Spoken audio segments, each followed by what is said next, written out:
Good evening, GBC. My name is Marlon Erasmus.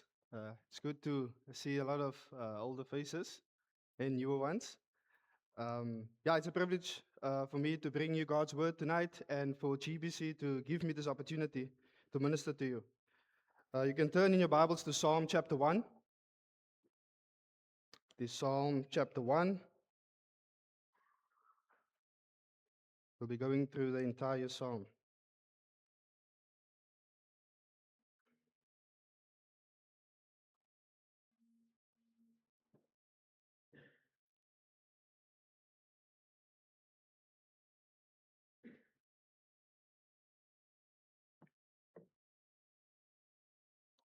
Psalm chapter 1. Blessed is the man who walks not in the counsel of the wicked, nor stands in the way of sinners, nor sits in the seat of scoffers, but his delight is in the law of the Lord, and on his law he meditates day and night. He is like a tree planted by streams of water that yields its fruit in its season, and its leaves does not wither. In all he does, he prospers. The wicked are not so, but are like chaff that the wind drives away. Therefore, the wicked will not stand in the judgment, nor sinners in the congregation of the righteous. For the Lord knows the way of the righteous, but the way of the wicked will perish. Let us pray. O Lord God and Heavenly Father, we are all poor sinners, O God. We are weak. We are slow to listen, O Lord. Please speak to us as we just sang, O God, that you would speak to us, instruct us in your way, that we would walk according to your law. Lord, help us. Give us a heart that is receptive. May we not harden our hearts against your truth, but may we delight in your law and so walk in the ways that you've called us to walk. Please strengthen me. Please exalt our Lord Jesus Christ. We pray this in Jesus' name. Amen. I'm too blessed to be stressed. Many of us have probably heard someone say that. Sometimes we ourselves even use this phrase. It's a common phrase. We've all heard it before. We often use it, or people often use it when they want to say that life is going too good at this point for me to be worried about anything. And these days, we often look at blessing and we look at our our financial state. We see that because we have money in the bank, our investments are doing good, we are definitely blessed. Someone once told me to come and see how the Lord has blessed them and how blessed they are because their house has been renovated and things are just going well with them. Sometimes we even come to church to receive a blessing, meaning that we hope the pastor will say something nice so that when we leave, it makes us feel good. Well, brothers and sisters, according to the scriptures, and especially according to the Psalms, blessing is often related to one's position in the Lord or one's relationship with the Lord. And tonight we will see that to be truly blessed is to delight in the law of the Lord and so flee wickedness. Our text today in Psalm 1, in the Psalms, Psalm 1 is the introductory psalm of the book of Psalm. It sets the pace for how we read the whole book. It centralizes the law of the Lord. In fact, the largest psalm in the book of Psalms is literally about delighting in the law of the Lord in Psalm 119.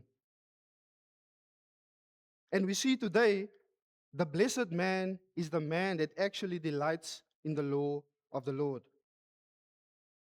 And so, just like the people of Israel, when they received the psalm, received God's word, they had to know that true blessing, true blessedness, or to be blessed, means to delight in the law and in His word. And in that same way, may we also know that the way of true blessedness is to delight in God's word. And in that same way, that we may flee wickedness. And so, my prayer and my hope tonight is that all of us will truly find our greatest delight in the law of the Lord and be satisfied in Him alone. and in the same way that we would flee the way of the wicked. And so, as we see in Psalm 1 sets before us two ways for God's people. There's a way that leads to blessedness, and there's a way that leads to perishing. The way of blessedness is verses 1 to 3, and the way that leads to perishing is verses 4 to 6. But not only does the psalm show us two ways, but it also shows us the end of those ways. It doesn't just tell us there's two ways in front of us, it also shows us where does those ways actually end.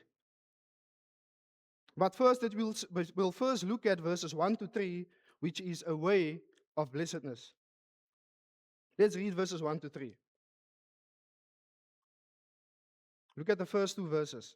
Blessed is the man who walks not in the counsel of the wicked, nor stands in the way of sinners, nor sits in the seat of scoffers, but his delight is in the law of the Lord, and on his law he meditates day and night.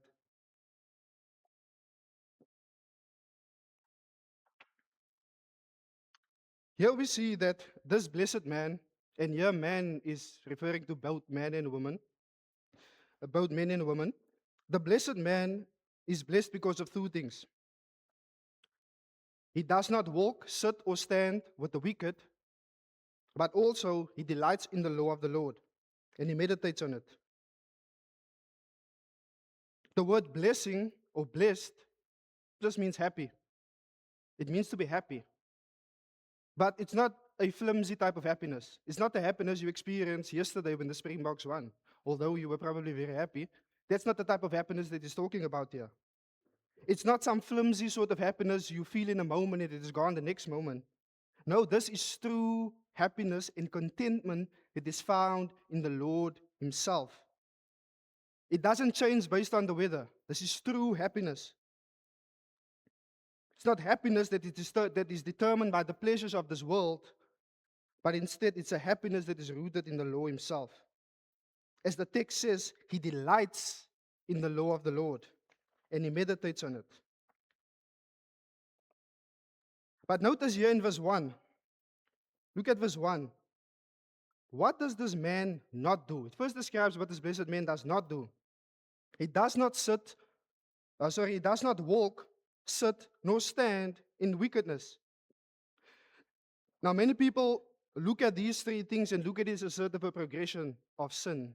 Right? You walk in sin, you stand in sin, and then you sit in sin. And it might be that. However, I think it uses here different words to describe the same thing. It describes the life of the wicked that the blessed man avoids. It says the same things in three different ways to emphasize a certain truth. And the truth that it emphasizes is that a man that is blessed does not dwell in wickedness, does not walk in it, he does not stand in it, he does not sit in it. That's not his dwelling place. There's nothing to do with it. He avoids it. He does not associate with those who indulge in wicked things.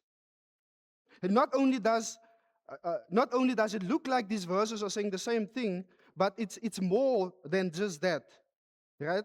Because it says here they give specific stuff, specific things that this man does not indulge in. First, he does not walk in the counsel of the wicked. He knows the counsel and he knows where it ends, and he does not walk in it. If he walks this way, he walks that way. It does not matter how popular the counsel of the wicked is, he still does not walk in it. And he does not take advice of those that is known to be plotting wickedness. He doesn't listen to those that hate the Lord. He also does not stand in the way of sinners. He recognizes that there's a way of the godly and there's a way of the sinners. And he walks in the way of the godly and avoids the way of the sin. He does not stand in their way. He avoids it at all cost because he knows it leads to hell. This man also does not sit in the seat of scoffers. Right? He doesn't share the company with those who scoff. He does not congregate with those who jeer at others and who mock others. Now, if we consider ourselves to be blessed, if we consider ourselves to be happy in the Lord, These realities should be true of us. And how often do we look to live by the counsel of the wicked that's branded in some type of Christianity, where at its root, the things are ungodly, but because some Christian personality speaks about it, then all of a sudden we believe it. The counsel of the wicked are everywhere, and we should be vigilant not to walk in it. And so we should ask ourselves, when we look at our lives, when we look at the different things that we do we follow the counsel of the wicked, or do we follow the counsel of the Lord? As parents, do you raise your children by the latest research, or according, as the scriptures calls us, in the fear of the Lord? Do we follow the counsel of the wicked because it's popular, right? Will be accepted. Because you know that if you follow the law of the Lord, you'll be called a bigot. So you want everyone to accept you, so just go along with the counsel of the ungodly. These days, the counsel of the wicked are everywhere. And as parents, we should be alerted. In the UAE, there was a South African family whose son sadly passed away because he did some TikTok challenge and he committed suicide. These things are everywhere, brothers and sisters. We need to make sure that our children are aware of the ways in the counsel of the wicked. And for the teens, it may look like the counsel of the wicked is more popular or more fun than that of your parents who's training you in the Lord. It may look like they understand you, right? They know what you feel. But they are only dragging you down with them to hell. And so beware of the counsel of those that are ill, that have ill intentions, that is dressed as it's from the Lord. The devil often comes as an angel of light. But God did not leave us ignorant. He spoke to us, and He gave us His word, and He gave us His law, which is good. And because it is good, we must delight in it. So we know what the blessed man does not do. But what does he do? This man has his priorities straight. Instead of giving his time and his energy to the wicked, he delights in the law of the Lord and meditates on it day and night. Notice he doesn't just like the law of the Lord, right? He doesn't just believe, oh yeah, it's God's word, it's true. No, he delights in it. It's more than just liking something, it's truly delighting in reading God's word. And to delight something is to truly enjoy something, to be truly satisfied by something. Like when your spouse makes that delicious dish for you, right? You absolutely devour that plate. You don't need to be asked if you want seconds because you delight in it. In the same way, this blessed man delights in the law of the Lord. He doesn't have to be forced to read the scriptures. He doesn't have to be begged, brother, read your word. No. This man delights in the law of the Lord. And he meditates on it day and night. And day and night basically refers here to the entirety of the day, from sunrise to sunset. Constantly, this man delights in the law of the Lord, and he constantly meditates on it. He constantly thinks about it. He constantly fills his heart with the law of the Lord so that he may not sin. And this is the reason he does not walk. This is the reason he does not walk in wickedness. The reason he does not walk in wickedness is because he has the law of the Lord on his heart. God's word dwells richly in him. It's because he delights in the Lord. And something to notice here is that it's not just that this man does just not do wicked things. We often think in our Christian life it's just about stop sinning, right? Don't do that or don't do this. But it's an active delight in the Lord. It's an active delight in the Lord. It's to turn away from sin and to delight in the Lord. That's what repentance is.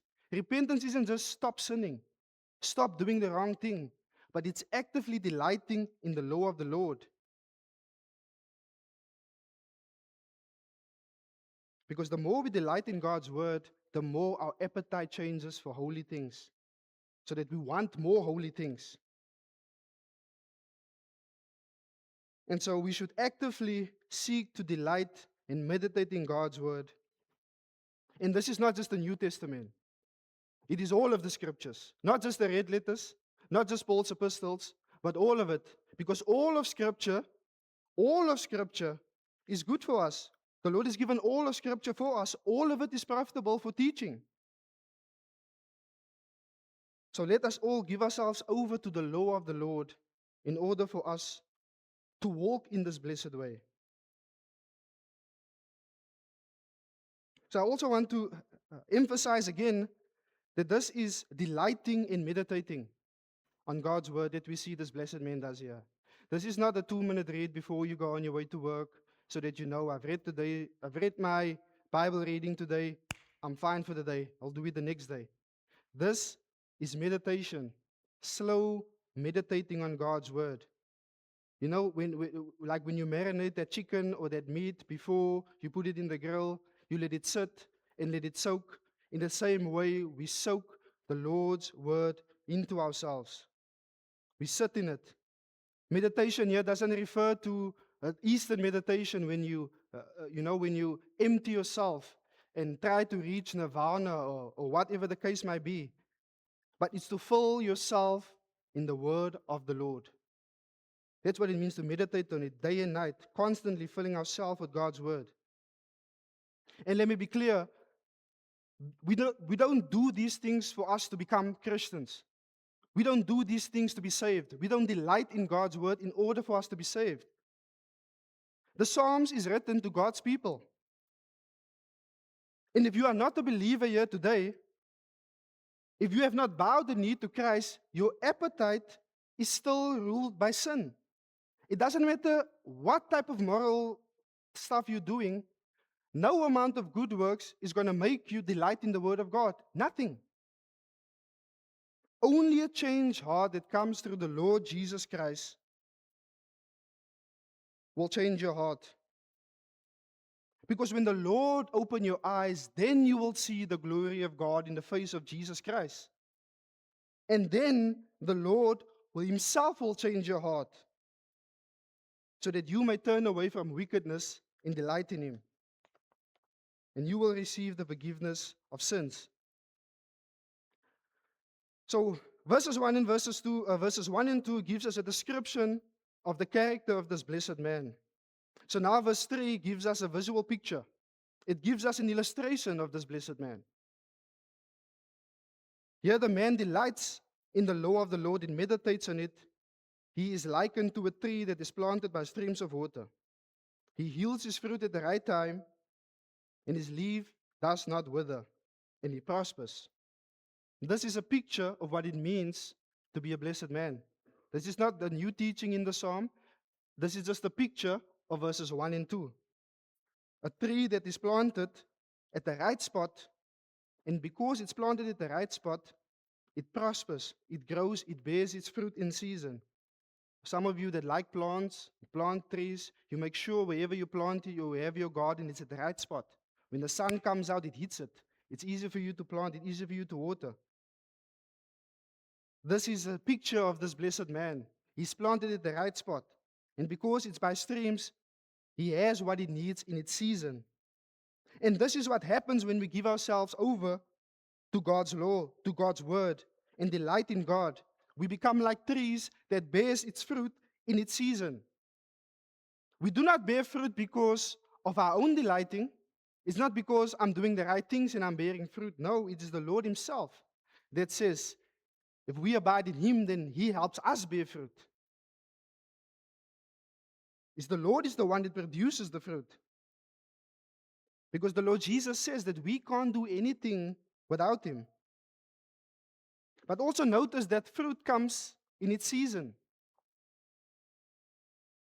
Brothers and sisters, we don't always grow at the same pace. Some other believers grow faster than us. They bear much fruit in a shorter time than us. The Lord gives us gifts according to His grace. We can't compare our spiritual lives to others. But once we are rooted in the Lord, We will bear fruit in season. The Lord determines that season. We don't determine that season. So don't look at your fruit, but look at Christ who provides the fruit. So the psalmist gives us in verses 1 to 3 the first way, which is a blessed way. The second way we see in verses 4 to 6 is the path of the wicked and their end. Let's read verses 4 to 6. The wicked are not so, but are like chaff that the wind drives away. Therefore, the wicked will not stand in the judgment, nor sinners in the congregation of the righteous. For the Lord knows the way of the righteous, but the way of the wicked will perish.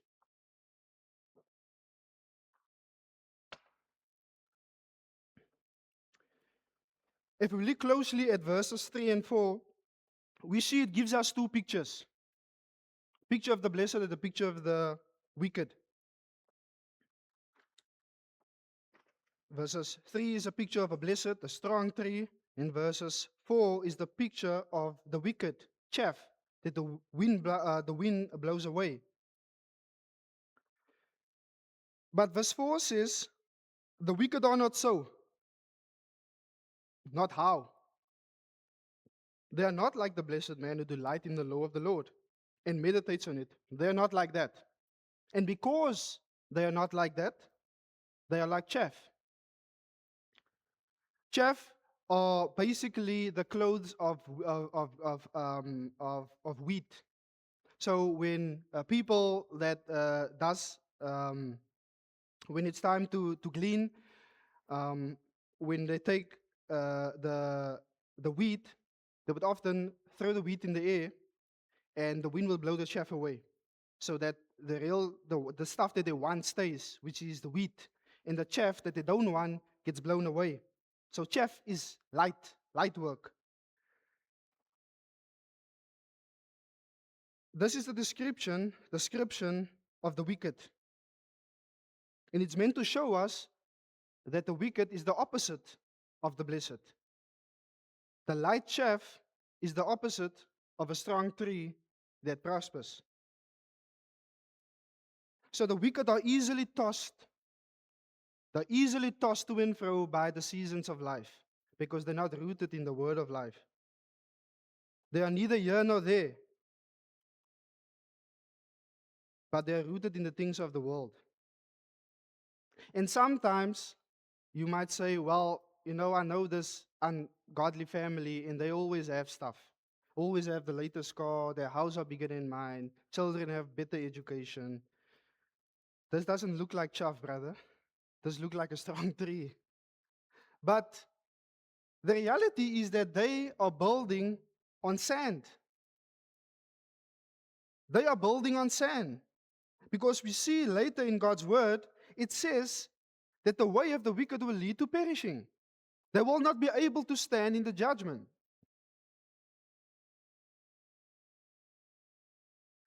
But also, as much as this is a description of unbelievers, this is also a warning for those of us who are believers. If you are not rooted in the Word of God, you will be tossed to and fro by any wind of doctrine, any wind of philosophy, any new teaching, anything that makes the Christian circles that comes and goes, you will be taken away by it. If you are not rooted in the truth of the Scriptures,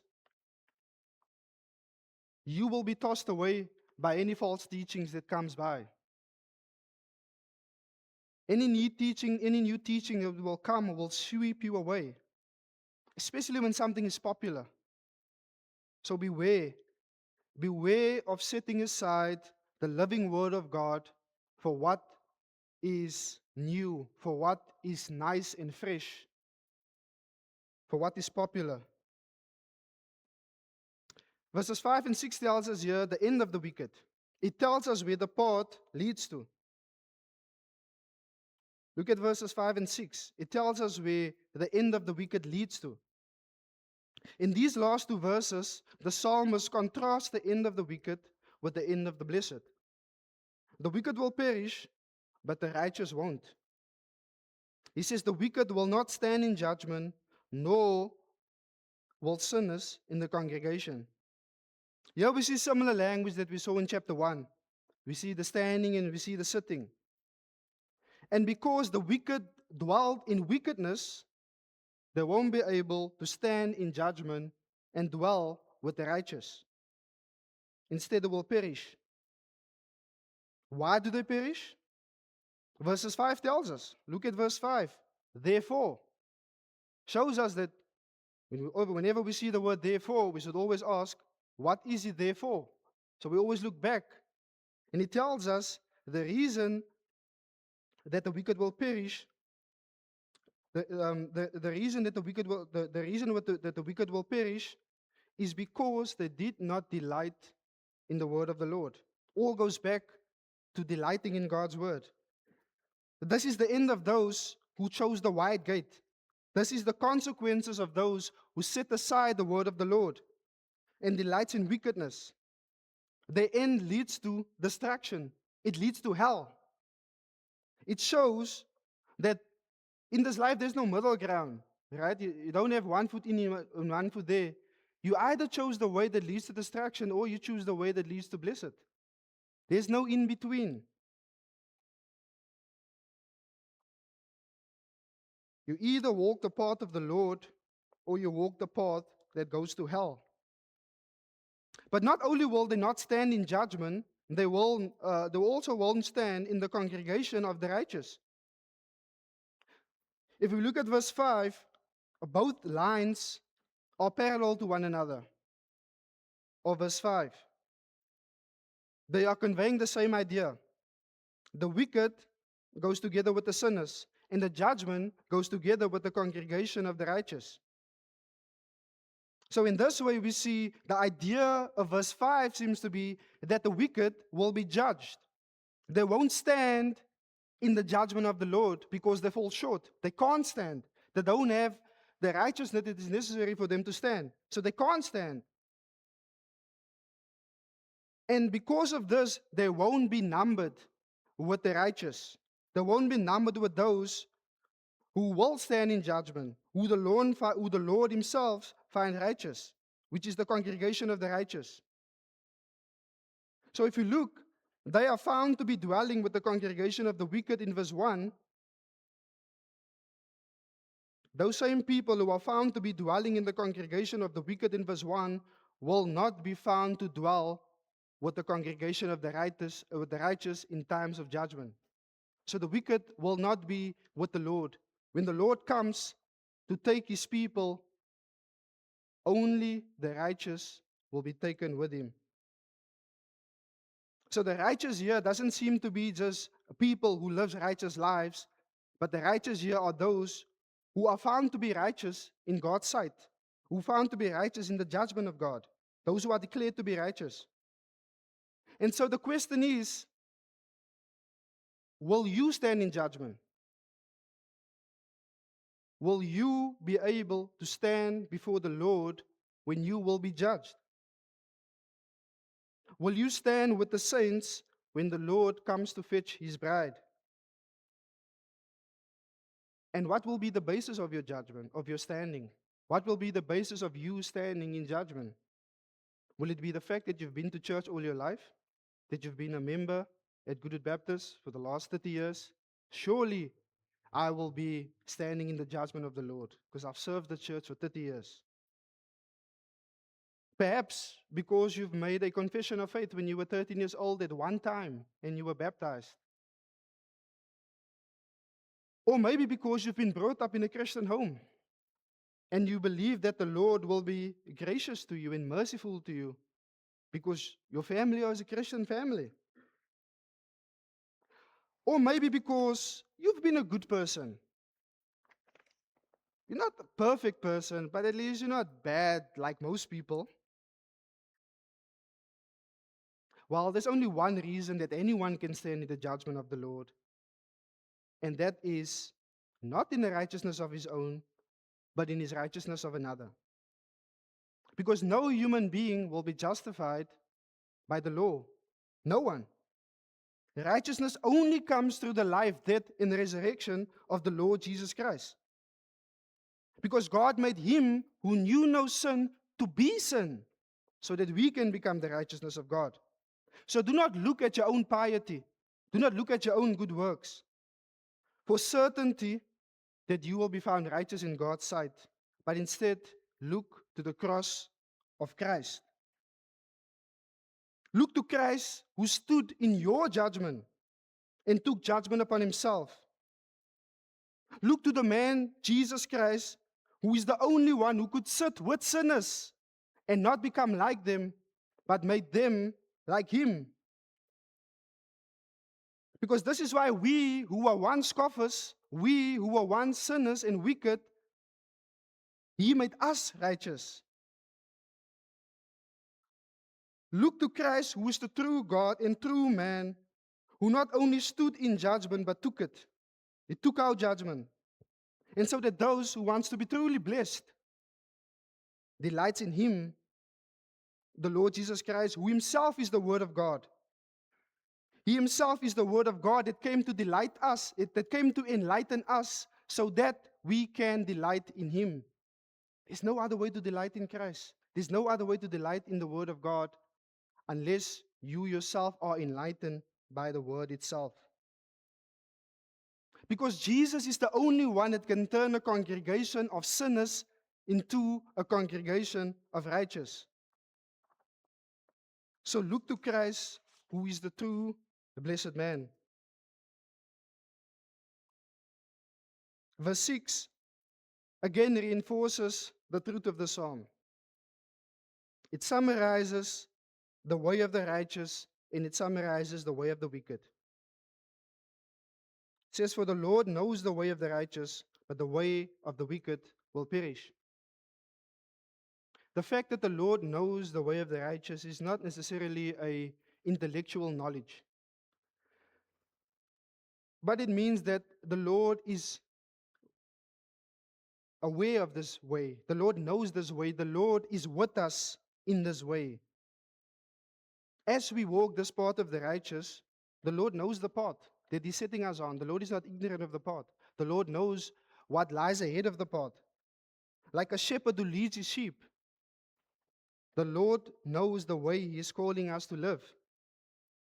Because the Lord Jesus Christ showed us the way of the righteous is the way to the cross. The way of the righteous is only to the cross. It's not through riches. It is not through becoming dominant and becoming great. But it's by going to the cross. It's by identifying with the Lord Jesus Christ Himself. The way of the righteous is often self-denial, making no provision for the flesh, walking in repentance, dying to yourself. That is the way of the righteous. The way of the righteous is true happiness, this true blessedness found in the Lord Jesus Christ Himself. And as we've seen, the way of the wicked is the way that leads to death. It's a way that will lead to perishing. It has always led to perishing. It has always led to death and will always lead to death. So, what does it really mean to be blessed? What does it really mean to be happy? To find true happiness? Is it indulging in wickedness, in our flesh, in what makes our flesh happy, our fleshly desires? Is that true happiness? No. It is delighting in the law of the Lord. True happiness, true blessedness comes by delighting in the law of the Lord and in the law, the Lord Himself. Because indulging in wickedness leads to fierce judgment, which no one will stand if you don't have Christ. Let us pray.